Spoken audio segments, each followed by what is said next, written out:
joining us on another episode of the Waiting Table Podcast, where we have roundtable discussions about the hottest topics in weight loss with, of course, like we do today, the coolest people from the bariatric community. I'm Rob Waiting in Vain. This is Murph, aka Murph's Losing It. Grab a chair, wind down from your busy day, and take a seat at the table. Murph, what's going on, man? Hey, how you doing? I am very good. You? Good. Doing really good. Getting halfway through the week. Had a doctor's appointment today. Went really well, so I'm feeling good, man. All thumbs. Do you remember when doctor's appointments used to be very scary? Yeah, it was a bit nerve-wracking. It was my first one of the year from the past year. But it used to be a lot scarier. Today I walked in there like I own the place, and I loved it. It was really great. Yeah. Awesome. Yeah, I found the same thing, man. I there's always something that I look forward to now, just because, it's not that it's a competition or anything, but I always like to compete with myself. I'm just like, okay, what can I tick off now?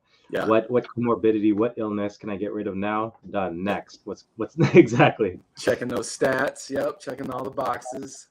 Awesome. Exactly. Right. Yeah, We got an awesome show for you guys today. So this show, I think, is something that's very special for both Murph and I.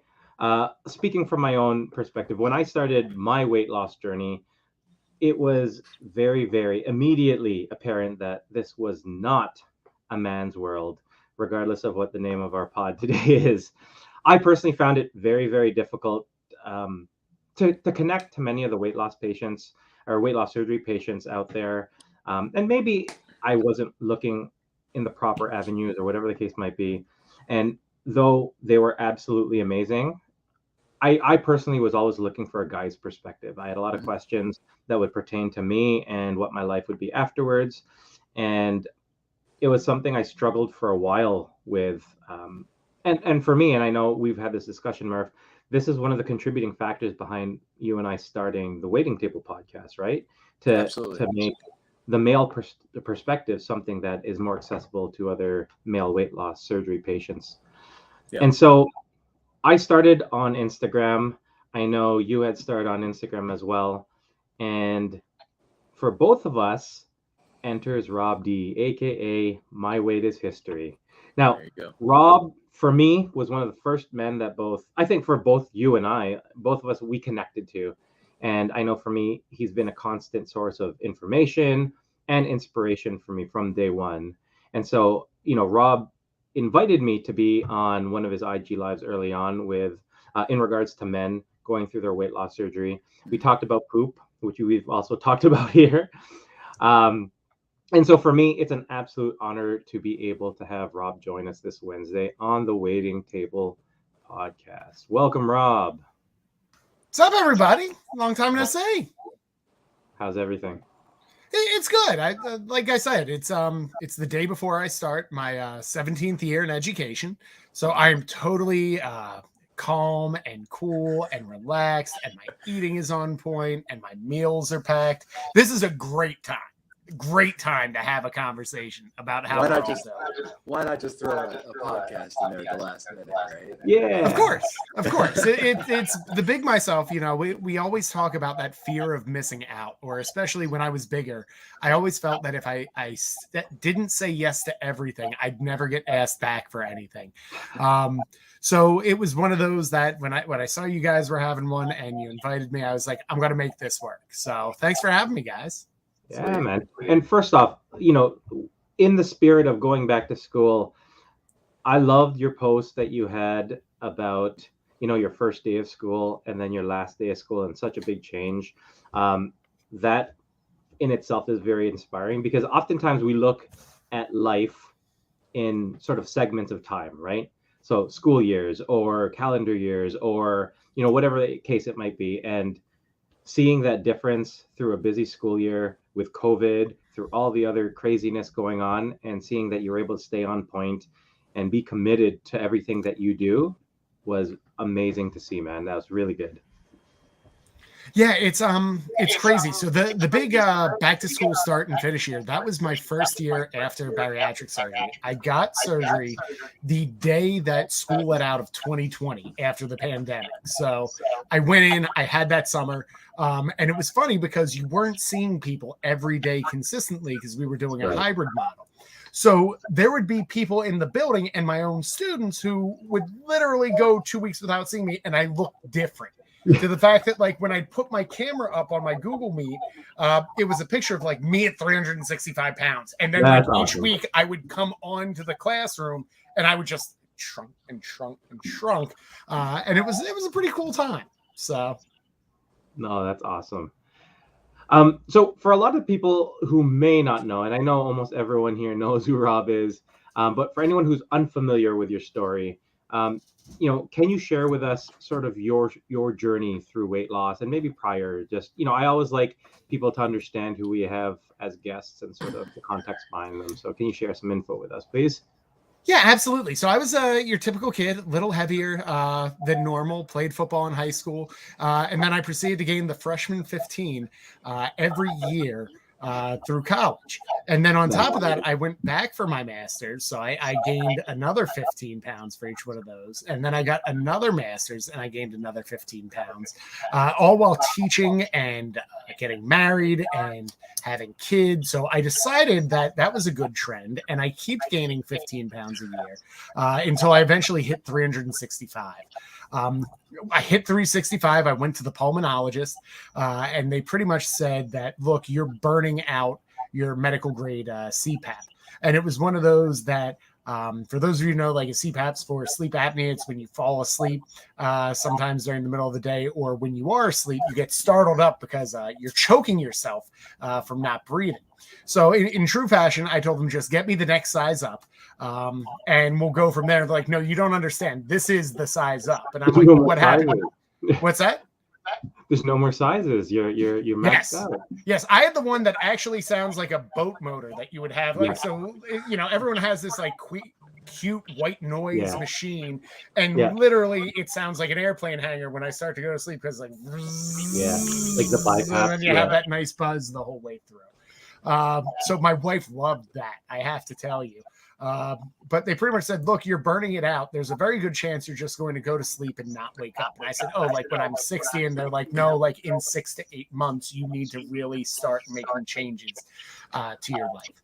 I started tracking my food and my steps. I lost 50 pounds up to weight loss surgery. I've lost 155. I've spent the last year within 10 pounds of my lowest weight. And now I'm kind of living this weird life of how do I stay in maintenance, knowing that for the first 7 years of your journey, you have a more than a 10% chance of gaining all the weight back. So I'm kind of in year 3 of the 7-year street fight of how do I get back? So that's kind of me. So yeah. So nice. With a lot of the stuff that you had gone through, obviously those were motivating factors to getting the change, all those health, the health benefits of losing the weight and whatnot. Like I said earlier, for me, it was a big challenge finding my way through this, right? Like, I am great at doing the research. I'm great at looking into things, but for me, firsthand experience is very, very valuable with me, right? Because, as you guys know, every single person is different, right? So there are things that I was very concerned about. Like I was concerned about, like the things that I was trying to talk myself out of surgery with was, oh, can I do endurance sports afterwards? Like stuff like that. Things that may not matter so much, but they mattered to me and my journey. Like, did you have someone that you could go to or that could relate to you or you could relate with, that was someone you went to or followed or whatever the case might be to get information? Yeah, so I'm one of the rare birds who I actually saw people in person who had the surgery beforehand and had great success with it. I had not one but 2 bosses who had bariatric surgery. So to have two people very close to me who were both mentors, who also said, look, you're kind of tanking when you became an administrator, not in a performance way as a professional, but as I'm eating literally every school lunch that the kids don't eat at the end of the day. They're like, you really have to find balance. And through seeing their success, they both kept their weight off for over 10 years each. Right. I kind of had two male figures who were literally working my career, doing the same thing I'm doing, and getting everything done do well. In true fashion, though, I was not going to tell anyone that I was getting the surgery, which I think is more common with the more people I connect with. And I was just going to do the approach that all the spam bots use with my photos. I was going to say that I did keto and diet tea and that, the weight came off in 3 months easy. But my wife convinced me that that probably wasn't mentally or emotionally healthy for me. So it started as I made a Instagram page that My Weight is History, just to kind of find other people online who had the surgery. And from looking at it, a lot of females who were very inspiring, but not many dudes. So it was this weird, rare thing where it was like I could not find dudes anywhere with this. So slowly and surely, we put the bat signal out. And I realized with the 4 dudes I had originally seen, I'm like, what if we just did Men Support Monday, which was going to literally be me asking people questions about weight loss surgery until I had a better understanding of everything.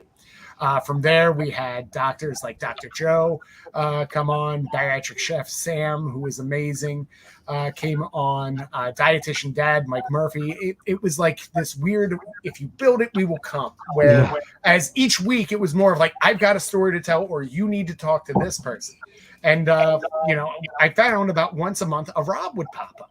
And through all these, I found there was like 15 different Robs who all had weight loss surgery. So there was you, there was waiting, there was Rob Motivation, there was, how many were there?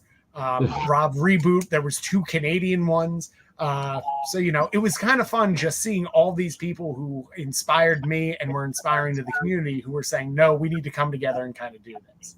I have no idea if I answered your question either. So, you know what? So you actually said a whole bunch of really good things I want to unpack, but I also want to hear Murph's suggestion about this too. So, one of the things that you mentioned was, you sort of didn't want to go out and say all these different things and let people know necessarily that you had the surgery and whatever the case might be. And I know that I had a similar experience initially. Like, I didn't want to do the whole IG thing. My wife also talked me into that, mainly because sort of previous experience with IG, I sort of burnt out and I didn't really want to do it anymore. And with this, she had told me that your goal with this is totally different. Your goal is just there to help motivate and inspire people and share your journey. And that's really what gets me up to do all these different things. And so I want to ask you about that stigma that maybe, because I'm part of a lot of Facebook groups, bariatric Facebook groups, and I see it all the time where people may not want to share this information or share with people around them that they're having the surgery. Do you think that the experience may differ a bit more between men and women, and wanting to share that information? And if so, why? And you too, Murph, because I know that you've been very open, but I don't know if it's always been that way, right? So just to tag on that, and Rob, you could finish up. So thank you. So I started following Rob first. My Weight is History. Started following him first. I heard about Rob. You had him on the show, and I heard your story, and I was like, oh man, there's now I've got Rob's, and then I think I had I think it was Black Rob. I think is his name. We did have Black Rob. There were many Robs. There were a lot of Robs. We're predisposed to be heavy, apparently, if your name is Rob. I didn't get that memo. But so I heard you guys' stories, and I thought, because I was on Facebook, and I was on some of the Facebook groups, but I a lot of them, there were hardly any guys on there, and it was really hard for me to talk to anyone, because I felt like they didn't understand me, because I think being a guy and overweight and being a female and overweight, it's the same thing, and you're struggling with the same type of things, but we handle things differently. We have a different perspective on for instance, like, being a guy, I've been working and providing for my family my whole life. That's my job, is to be there, to be that strong foundation for my family, to be that male figure for my kids, and teach my boys how to be a man. And I couldn't even get out of a chair, and it's like, no offense to ladies, women are amazing and so much stronger than I'll ever be. But I felt like I needed a guy's perspective, and so got a hold of the Robs, all three of the Robs, and then just started adding from there. Every time I'd look up VSG or bariatric surgery, it was almost always a female that would pop up, and I'd be like, yeah, sure, I'll friend you. I want to see what you're doing too, but where's all the guys? And so you can't search, VSG men. You know what I mean? I tag VSG men all the time now. Everything I do is like weight loss men, VSG men, RNY men. Yeah. So it's nice to have a group of guys. I really fell in love with Rob's Monday night men's group, and I did that as long as I could until I had to start working on Monday nights, and I was bummed when I couldn't make it, and when I couldn't make it, I felt like really lost. But you two guys, I'm sitting here fangirling over you two guys, because like this is like, I don't know, I'm just like, this is I'm honored to be able to talk to both of you about these things, and you guys have helped me in ways you don't even know. You guys have just been both so inspiring and helped me, and I wouldn't be here today if it wasn't for the two of you. So thank you. I really appreciate that. So Rob, if you want to pick up on that, what do you think? Yeah, I think one of the nice things is with the men's community is because there are so few of us, we are pretty proud, but it's also one of those that like it's weird when people constantly will ask me who slides into my DMs, and I'm like, oh, it's always dudes. And I'm like, yeah, I love dudes sliding into the DMs, which is always weird to tell my wife and everyone with. But the main perspective I see is that because there's not as many men and not as many Instagram accounts, it tends to be one of those that I try to stay like a lighthouse, that I post daily. I kind of share exactly what I'm feeling about 2 years out and everything else. But it's one of those that you can pretty much reach out to me and almost any dude, and I've had nothing but success. Terry and Ked started My Bro Ain't Heavy, which is an amazing account to follow other weight loss surgery patients and people who have just gone through. And the vision of theirs is the vision that I think a lot of men have, is because we don't see many faces that might be similar to ours or in our same prior journey, we need to almost celebrate the ones we do and kind of shine a light on it so that it helps others find their way. So yeah. Were there specific things that you wanted to hear about from other men or learn about from other men? Like, I mentioned for me, it was like that whole endurance type of training or whatever the case might be. Was there something specific you wanted to relate a bit more with men? I think I go back to like being 365 pounds, and I kind of wanted like a buffet of everything. Yeah. So it was one of those, like the questions changed every day. I'll go to WWF, Roddy Piper, right when I think I have all the answers, they change all the questions. And that's just so much of this journey. It's like you get out of that liquid phase, you go into puree, and then you go into full foods. And the questions that you have about your body, what you can do, how far you can push, they change. And female and male bodies are just built differently, and they have different needs and requirements. And it was one of those that it was tough. So when I started to get back on the bike, I reached out to you for the first time in a couple months again and be like, hey, Rob, I'm going to pick your brain about every question I have about this. As I moved on and increased my calories, it would be something that I would talk with Jim Lahr, VSG nutrition coach. Yeah. Gives very phenomenal whole food approaches of here's how you track your macros. And I still work with him today, even in my maintenance phase, to make sure that I'm not regaining and having a proper whole foods approach to everything. So it's like as every season changes, as every year changes in bariatric surgery, I have new questions. And it's one of those that, as the questions change, I reach out and I find, and it's awesome because I remember one of the first men's supports I had was with Ked, Sleep Believe the Hype. And I asked, what inspires you? And one of the big things was him outright saying that I love watching these younger accounts come up and they start to struggle and they start to develop and they lean on the men in the community to learn their way. And he reminded me of, it's almost like a child learning to walk and then watching them run. And, I remember, Murph, way back when you were struggling right in the first week, and to see you weigh less than me, you're in the gym better than me. I feel, have this great mindset approach to what you're doing. I am so proud whenever I see the people who are behind me and only in time of when we got the surgery, just run with it and do amazing. So it's awesome that you're doing this. It's awesome you're getting more people connected and going on. So I'm really excited. Cool, and it's interesting that you mentioned that, because I sort of feel that same way, right? When you see your kids doing something and for the first time and you have that sense of pride and you're like, damn, like that's amazing.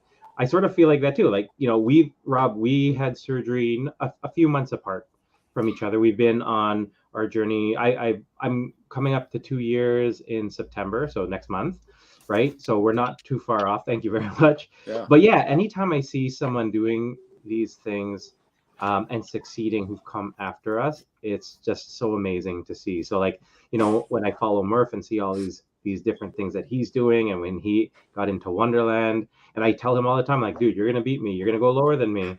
I purposely put on 20 pounds. You're gonna beat me. You're right there, right? Like, I love seeing that stuff. So it's amazing to see that and to hear you say that too, right? Yeah, and it's even seeing people like Chris, I Am Bubba Stewart is on here, and he just does amazing work. And he really shows what it's like being married to someone as well who's had VSG surgery, and how they balance having kids, fatherhood, and he still finds time to reach out to men in the community and do everything. A cool person who I've really seen in the last couple months is Get Fit with D. Has done an amazing job of just really owning his process and really coming to terms of all the work he does. So it's like, it's great watching all these people kind of develop and go and build. And it's what I wish was there when I started. And it's one of those that we just got to keep the lights on so that when more people come, they know that there's a port in the storm. 100%. That's awesome. Yeah, I like how you put that. I'm Bubba Stewart. You also mentioned that you find that more men are on Facebook than Instagram and sharing those groups. For me, and I don't know if it's because I'm in Canada, I actually find that in my Ontario bariatric surgery group, the men are a bit more active, especially now, and that is going to lead to a question down the line. But I found Instagram was where I found everyone who really inspired and motivated me. Maybe that was just a different point in my journey where I was actually actively looking, whereas with Facebook, you don't have that opportunity, or I didn't have that opportunity to actually actively look, sort of creep on every single person in the group and see what they're doing. But with Instagram, it's easier. It's conducive to that, right? So I think Instagram's a little bit more user friendly, and like you can just message somebody. It's just like texting. You know what I mean? Like for me, like when I needed help, I just put you guys and Chrissy all in a group chat, and was like, hey, and I wanted a female opinion as well. You know what I mean? Like, I want to hear from 3 people. Who are the 3 people that I trust the most? Put you guys into a group, and I started asking you about like my poop or whatever it was. I don't remember what it was. I know I had gas or something. I was in the hospital, and I was like, help me out here, guys. Yes. What am I doing? And I'm sure you all 3 are laughing at me, but but it seems to me more personable. The Facebook community here in Michigan, where I'm at, I think there's maybe 2 guys on this group, and they weren't getting involved or communicating or messaging back or anything like that. So I was like, well, I'm gonna scooch on over to Instagram, and then found you guys. So I'm glad I did. Yeah. So I have a question in regards to something similar. Elise, thank you for joining. Murph's been saying all these great things about you this whole time. So thank you. Talking about asking questions and reaching out to people and being open to that, do you remember what the most interesting question you had been asked in regards to your bariatric journey was? To me? Both of you guys. I get all sorts. It's one of those, I get all sorts of things. There's some I can't even put on here. There's other ones of I get asked a lot, like, do my macros look right? And I can't stress enough that I talk about macros a lot. I am not a registered dietitian, nor do I want to be one. I always tell people, like, look, you want to make sure that you're talking with a registered dietitian about your macros. I can kind of give you ideas of how I hit mine, but my playbook comes from working with Penn's Bariatric Center with their dietitian and working with Jim Lohr, my nutrition coach, to kind of be like, okay, if this is the goal they're giving you and this is what we want to do, how do we build that up? So it's like, I get questions like that. I get constant questions like, does loose skin bother me? And there's just so many things that I feel like come up that I just pray I give off enough warm and welcoming and inviting ability that I've answered every question I've essentially been asked since I started the page 2 years ago, as open and honest as I can. So, yeah. How about you, Murph? Yeah, I don't think I've been asked any, I think maybe like some family and friends have asked, are you sure you couldn't have lost that weight on your own? You know what I mean? You were doing so good before the surgery, because I lost 120 pounds before I had the surgery, and so they're like, are you sure you want to do that? Are you sure? And it was like, oh, yeah. I mean, I need a tool in my life that's going to sustain me for a lot longer than just this burst of motivation to lose some weight, and I'm just sick of it. And typically, if I have a question that I can answer, and I always tell people, if you have any questions, send me any questions or comments that you have. If I don't know the answer, and I think in the back of my mind, I'll ask the Robs. If I don't know the answer, I will find out the answer for you, because I am not a wealth of knowledge. I'm still learning. I'm still, I'm only a year out of my surgery. Like I said, I just went back to the doctor today for the first time in a year. I am not a good student when it comes to doing the research and doing what I'm told. I'm more of a maverick, I suppose, and I've just kind of been blazing my own trail, and my experience with my doctor in my office was not great, and so it was just, for me, I just needed to do my thing. But yeah, if I ever have a question, though, I'm coming to you guys typically, or somebody that's a professional. I think that's one of the best pieces of advice for everyone out there. If you're considering bariatric surgery, or if you're struggling early on, go find the answers. If you don't find the answer you like, keep asking until you find the person that has it. And the one cool thing about the men is we kind of operate like our own little shadow group, where it seems like I've always been able to get a response from any account I've asked a question to. So I don't know if I'm just lucky like that, but if you don't get an answer from someone, don't think that it's not out there. Just keep searching. Yeah. And I think, and I'm sure that this is sort of the case with the wider bariatric community as well as the female bariatric community. But I know with the men bariatric community, I always feel like it's a repository of sources, right? So like if people had a question about something, there's always like, oh, I know someone who's really, really good at that, or really focuses that in regards to his page. So you can reach out to that person, because those are some of the questions I get, right? So for me, speaking of macros, I get a lot of carb hate because I eat a lot of carbs with the type of training I do. So I always get that question. But for me, the questions I get are a lot about cycling, a lot about loose skin, and there's a lot of questions about post-op sex, right? So like sex life after bariatric surgery, all of that. And you know what? It's interesting because I'm also part of a plastic surgery group. Oh, my wife just joined, so I'm going to change the subject. I'm also part of a plastic surgery group, but those are also questions that people ask, post-op bariatric surgery, but also post-op plastic surgery, right? So those are questions I tend to get a lot of, and I find that they're questions that people just sometimes don't feel comfortable asking some of the clinics, for example, right? So like where I had my surgery, Toronto Western Hospital, they just started a new program for peer mentors for people going through the bariatric program. And so they had like 1,000 people who they were considering for this role, and they ended up choosing 3, and I was one of them, thankfully. And so, they pair you up with someone who's going through bariatric surgery or just started the program. And it's sort of like, I would have loved to have that, because I would have felt more comfortable just reaching out like on a one-on-one, than asking, sort of the person at the hospital or whatever the case might be, or in the class, right? So, sex and sizing after surgery, definitely. Those were questions. Mm-hmm. Tree Hugger 66, yeah, definitely. I will hook you up with that. You know what? It's going to be awesome, because my plastic surgeon, Dr. Shivers, who I know that a lot of people in the bariatric surgery community in Toronto, he is actually going to come on and be a guest for us. And I think that's going to be a really, really cool pod, because there's going to be a lot of people who have tons of questions about plastic surgery, right? Especially post-op, losing a lot, right? Yep. So that's going to be a good one too. Yeah.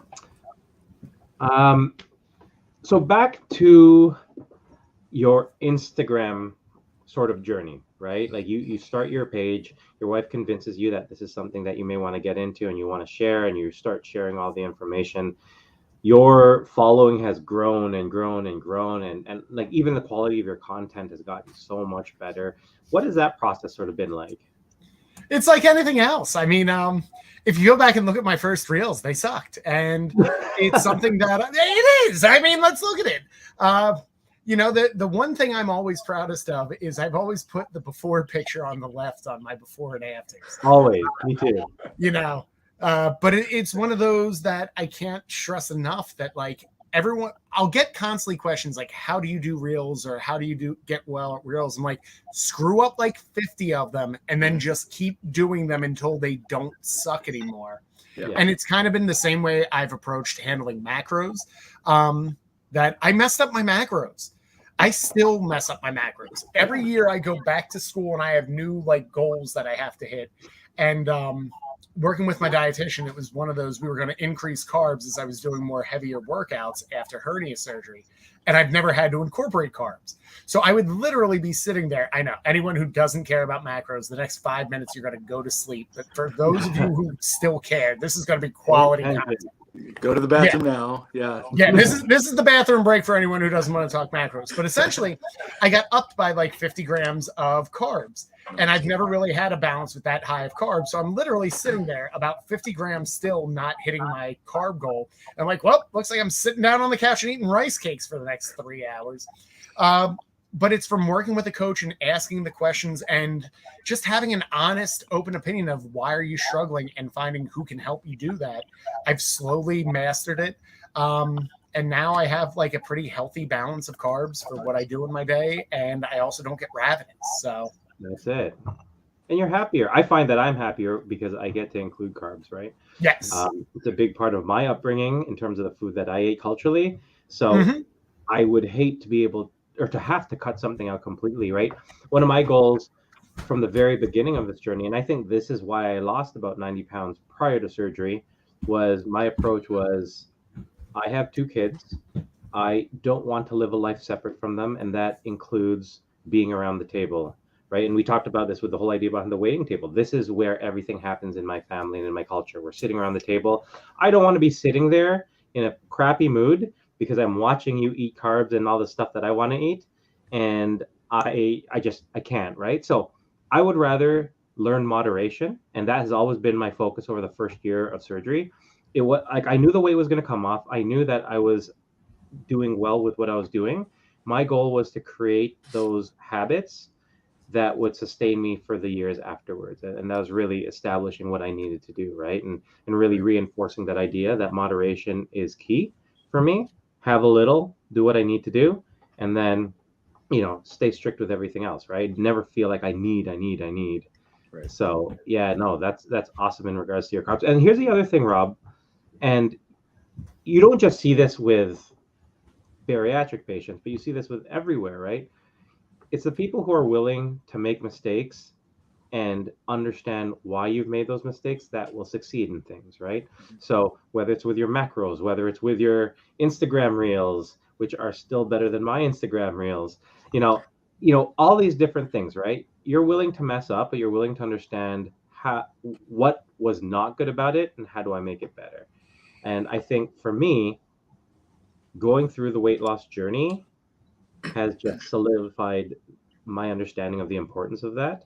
Mhm. And I find that's a big thing that I see with a lot of the successful weight loss surgery patients, especially the men, because they'll share that information too, right? I think it's important to realize that moderation is key, and that, you know, weight loss surgery does not cure your food addiction. Weight loss surgery does not fix your relationship with food.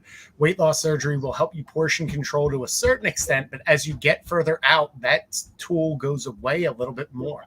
The book I always recommend when people say, like, how did you get good at this? I tell them first, I still suck at it. We had a back to school barbecue today, and my cheat free sorry self somehow ate 3 hamburgers. I'm not saying that as, yeah, I know, 3 hamburgers, like bun and all, because if it's on my boss's dime, I will find a way to make it. Yeah. I love my boss, but it's also the one of, like, I get 2 free meals a year from work. I'm going to eat this horribly. And I forget the point. Oh, the book. The book you should read is by Connie Stapleton. Bariatric Surgery Does Not Cure Your Food Addiction.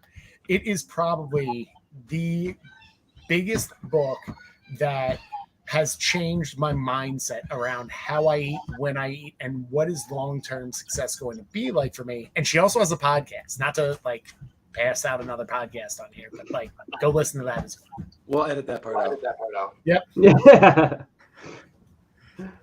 Yeah, I Murph, feel like, you're gonna say something. well, I was gonna say, you know, nothing like cutting out 85% of my stomach to give me a sense of, you know, I had no choice. I had to practice restraining from eating. I had to, you know, practice moderation. I was left with no choice. You know, I had to learn stick-to-itiveness. You know, how to continue and be consistent. You know, it's not a skill that I was ever taught. My relationship with food was never developed at an early age, or you know, throughout high school and growing up into adulthood.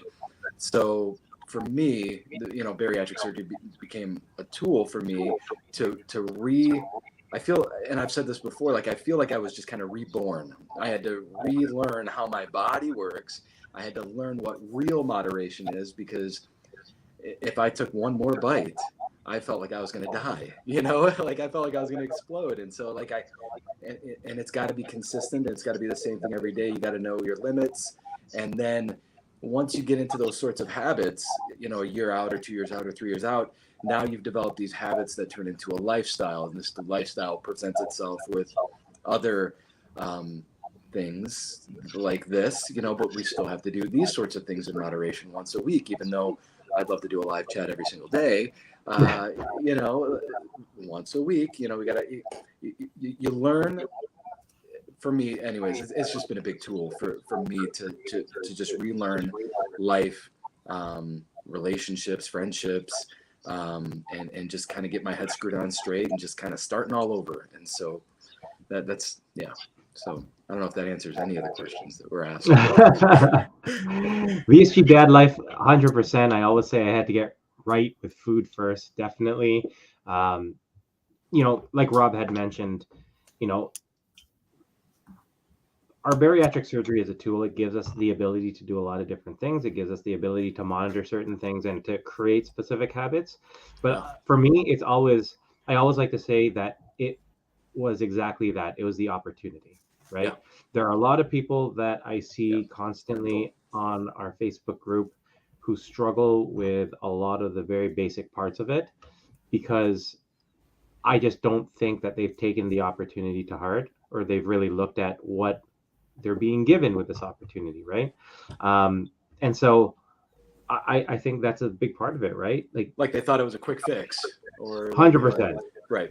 And that was my wife's thing. Like when my wife went with me on one of my one of the courses or one of the sessions, you know, some of the questions that people were asking, she had, like, I looked over her and her jaw had dropped, because, you know, she was like, really, like, this is what people are asking, like, this is what they're looking for. I'm like, yeah, it's hard.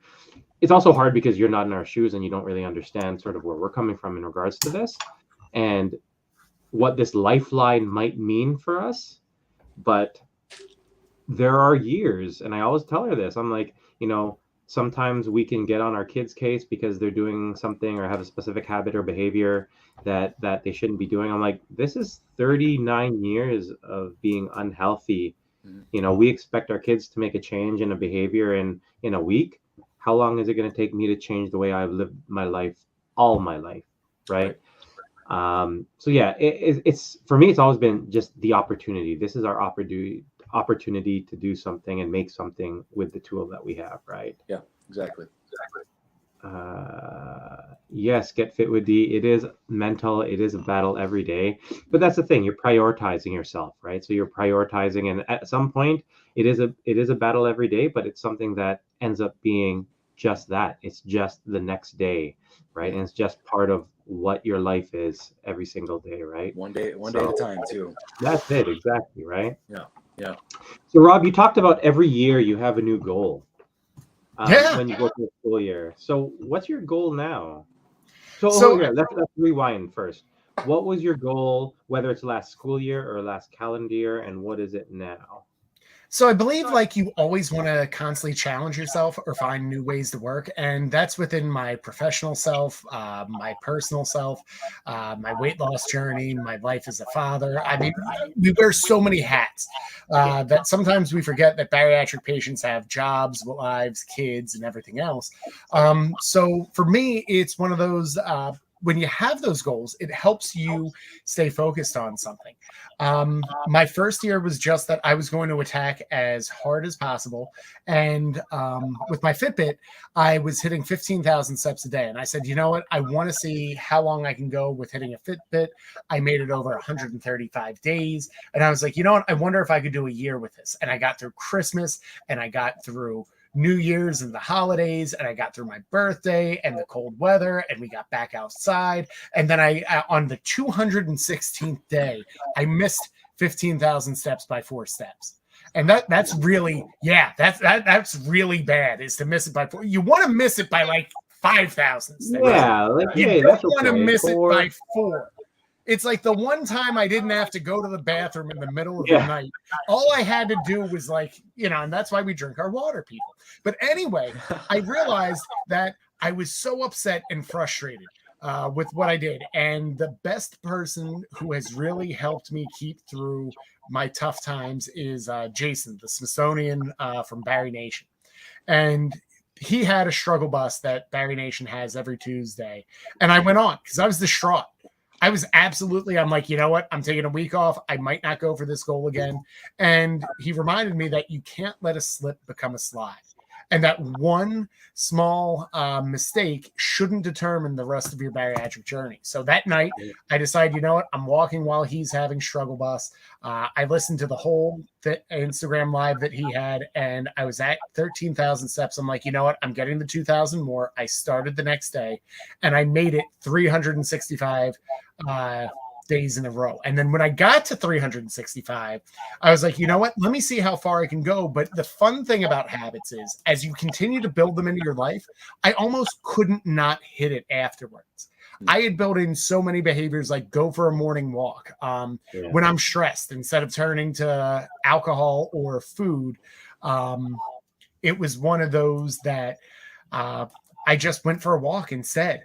So it was one of those things that, like, by building those healthy habits, I kept hitting 15,000, even when I wasn't even thinking about it. Right. I made it 415 days in a row. And on 416, I had hernia surgery, and I realized I'm not walking like an hour after my hernia surgery, and I'm not waking up at midnight to hit those steps. But I was back the next day walking 5,000 steps, 6,000 steps, and slowly working my way up.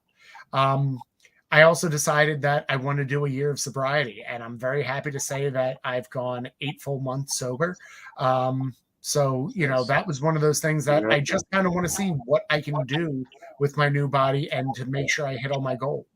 I think 2022, and hold me to this, is I'm going to really be recommitting to DDPY yoga and going for the Positively Unstoppable challenge. Yes. and take 10 months to really commit to doing the work that helped me both when I started my weight loss journey to when I had weight loss surgery to having the hernia surgery. It was through his recovery programs that I was able to bounce back and come back stronger and more flexible each time. So the thing is, you have to remember the first 7 years, you have more than a 10% chance of gaining all the weight back. And that just doesn't go away. It's been medically researched. It's in almost any medical journal that they have on bariatric surgery. So each year I try to find a new goal to add in so that it's kind of like an extra stone to my infinity gauntlet because I want to be Thanos. So the goal is you want to collect your own. Yeah, you want to collect your own stones, but you also want to keep perfectly balanced in everything you do in your life. I constantly struggle between if I'm putting myself first, where do my wife and kids and my career fit in? For so many years, I put my career or my kids or my wife first, and it's just trying to find that balance by incorporating new things and new aspects into my life every day to keep those goals healthy, fresh, and new. Yeah. Those are awesome goals, man. I love that. How about you, Murph? And we'll see how we do with them. I might screw it all up. I doubt it, but we may.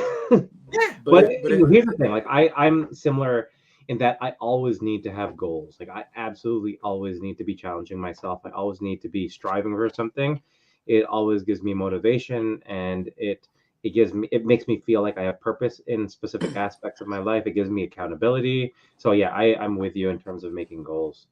Yeah. Murph, you have any goals that you want to go for the next year or so? No. I'm in between goals right now. I can't lie to you guys. So Rob, you're saying you're hitting those 15,000 steps, and it starts to become a lot easier. One of my goals has been to hit 10,000 steps a day, and now I'm hitting 10,000 steps. I just had this thought the other day, like I'm hitting 10,000 steps almost every single day, and I'm not even trying. Maybe I need to up the ante here, and so that might turn into a goal. Maybe I should start shooting for 15,000 awesome. For the next year. I could definitely do that. I'd like to say I want to go to the gym, at least 3 times a week or something like that. I went last week 4 times, but the week before that, like once, and this week I haven't been at all. So I like to set reasonable goals, having 7 kids. And 4 or 5 of them, only 2 of them live with us full time. We're a blended family. And so I do a lot of driving, mainly on Sundays, and I'm going out of state to go pick up kids, drop off kids, and we homeschool as well. And I just got a new job. I got a job yesterday. I'm really excited about that. I'm hoping, thank you. I'm hoping to get some more steps with that. I'll be working at the hospital with my wife. And so everything's kind of up in the air right now, and so I haven't set any goals. I hit Wonderland. I'm down to 189 right now, and I'm just kind of on autopilot, to be quite honest with you. I'm comfortable. I've never been 189. I'm just still, checking myself out in the mirror and thinking like, this is okay. I could do this for a little bit. You know what I mean? So I haven't really been as goal driven as I was. But I think 15,000 steps, that's an achievable goal. I think I could do that. And so I want to set myself up for success. I don't want to make it too easy, but at the same time, I don't want to make it too hard, or unachievable or unattainable. Once my kids get back from summer break this weekend, I know my 2 older boys want to go to the gym with me. And they have to do, for their homeschooling program that we do, they have to do PE. So that's going to be our PE. We're going to work that into the schedule, and we're going to try to hit the gym, at least 3 to 4 times a week. So it's coming. The goals are coming. Right now, I'm just chilling. Had pizza for dinner. I can't lie to you guys. Hey, I had pizza too. Don't worry, man. That's awesome, though. No, that's good. And Jason mentioned it too. Like you need to make sure that you don't overwhelm yourself with your goals, right? They need to be something that are realistic and attainable. But they need to be something that get you excited, get you motivated to do something, make you sort of visualize how this can change whatever aspect it is with your life, right? So that's awesome. No, that's really good, man. Thanks. Mine are scary. I don't know what. Tell us your goals, man. What do you got going on? So this week I have one of them one of the main ones that I had for this year, which was to do to sort of jump into triathlon. So I have a triathlon. It's like an intro triathlon, so distances aren't crazy, but it was great to have to learn how to do everything. I wasn't worried about the riding or the cycling. I wasn't worried about the running, but the swimming was the one that I was, nervous about. I am absolutely not nervous about it at all. Like that's really been a priority. That's sort of what I want to focus on. But so my goal next year, I know someone asked me, it's like, oh, you want to do an Ironman? I'm like, hell no, I don't. But what I do want to do, because I have put cycling off a bit more this year to focus on those other aspects of training, I want to do 300 kilometers in a day next year, which is 185 miles. Okay. So I'm going to do that in a day. Nice. So yeah, I'm just so happy you remembered that I have no idea how the metric system works. So I'm like, See, man, I got he's going to go across the country. Yeah. I have no idea how kilometers work. man. All I know is a 5K is too much for me. So I think in our last video with our wives, you mentioned something about going to the mailbox 10 meters away, and I'm thinking to myself, like, what's the How many 10, feet? 10 meters? Yeah, what man, is he's the got to feet on drive, right? inches? Yeah, like what? 10, Like, this is really far. Meanwhile, it's just like, hey, that's like 40 feet away, yeah, which it yeah, really was. that's funny. You mentioned something, Rob. As time went on, you started seeing more within the bariatric community or the male bariatric community.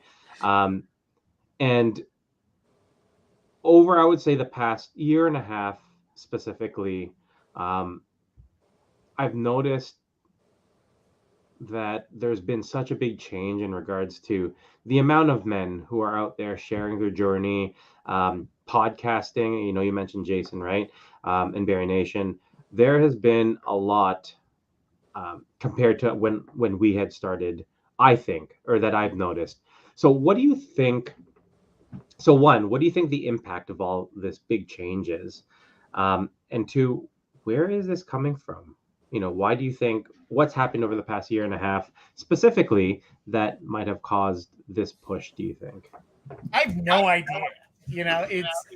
It's one of those that, like, I just think as more people share their stories, more people realize that there's stories to be told, and more people realize that it's normal. I'm happy to see where it is. I'm excited to see where we're going to be a year and a half from now. I'm excited to see that when I hit my 7-year mark, my goal really is I want to fade away and know that it's in the next generation and the next set of good hands to go forward, and that there's enough resources out there for us, So it's just cool and proud, and it shows that if everyone just does a little bit more to brighten this world, that it does actually shine pretty bright and awesome. So For sure, that's awesome. Well said. Anyone else, if anyone who's on live right now, this is an amazing opportunity for you guys to ask any questions to the OG here, Rob. My weight is history. If you guys do have any questions, and because I asked that question and I sort of joke about it, but I do, like, all these guys who came in and who I look towards, I feel like they're a big reason why there's such a big blow up over the past year and a half, because we've looked to you guys. Like, for me, I was inspired by you. I reached out to you. I was, you guys have helped me. And I know a lot of people. I know. That was my goal. That was my goal. Short-term goal. Make Rob cry on the pod. My kid just hit my foot with a hammer. I owe you $5. But that's the thing, right? Like, I think that seeing some of the men do what they do is a big reason why we see so much more. We talked about that stigma earlier on.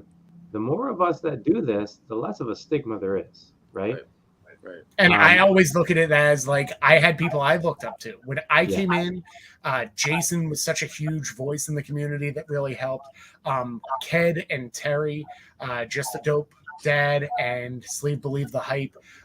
Sleep Believe the Hype was the only male podcast that was out there. So, like, even just to get another male voice that I could hear and listen, Maddie's Daddy VSG was another one who from day one was open of trying to lose weight and then getting bariatric surgery and how that changed and evolved. Shrinking 400 Kenny was another one who refuses to talk to people, but if you message him, like, he will talk. And I actually got to meet him in person. Becoming Brent, who didn't have bariatric surgery, but really got me started on my step goal. And even Ethan Still, who really showed the confidence to really go in and get into bodybuilding. It just shows that, like, for everyone who you say inspires me, I have people that inspire me, and there were people hopefully that inspired them. And I'm excited to see who you guys inspire over the next year and a half. So I know it's in good hands. I know it's a safe, happy place, and this is a blessing. And I'm so proud to see you guys taking this forward. Awesome. We're one big pyramid scheme. I love it. Yes. Awesome. I guess last question for me is, Rob, for any of the men out there, any of the guys who just jumped into this, maybe looking for some inspiration, looking to get bariatric surgery, maybe newer to this journey, do you...